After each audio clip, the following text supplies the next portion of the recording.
Hello, it's Father Samuel with today's Word of Hope for Wednesday of the 18th week of Ordinary Time.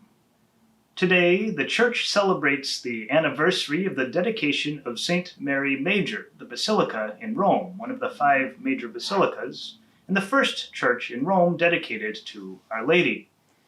Yesterday I talked about St. John Vianney and his great work as a confessor there in Ars. Well, in St. Mary Major, there are many Dominicans who hear confessions during the day in every language practically of the world. A great place of mercy. And mercy and hope are tied together. We've been reading in our first readings for Mass from the book of Jeremiah. Jeremiah's words, especially in this section of his prophecy, are very comforting, very hope-filled. We hear the words of the Lord through the prophet, "With age-old love I have loved you, so I have kept my mercy toward you. Again I will restore you, and you shall be rebuilt, O Virgin Israel, carrying your festive tambourines. You shall go forth dancing with the merrymakers." It's true that God's mercy, God's love know no end. It's true that God's mercy and God's love are eternal and steadfast.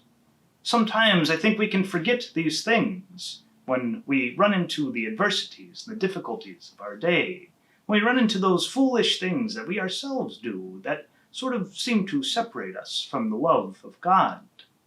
But God is always there, waiting for our return. It is in that we can hope.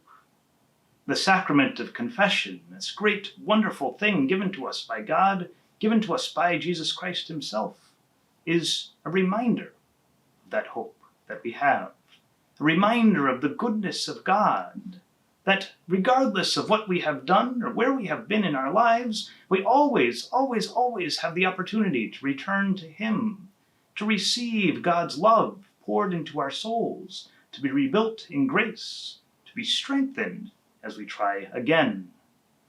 What a beautiful thing that God has given to us. Not just the hope of something far off, but the hope for today. Reasons to return to him, to receive God's mercy and continue on. May we know this mercy in our lives and be strengthened by it in all that we do.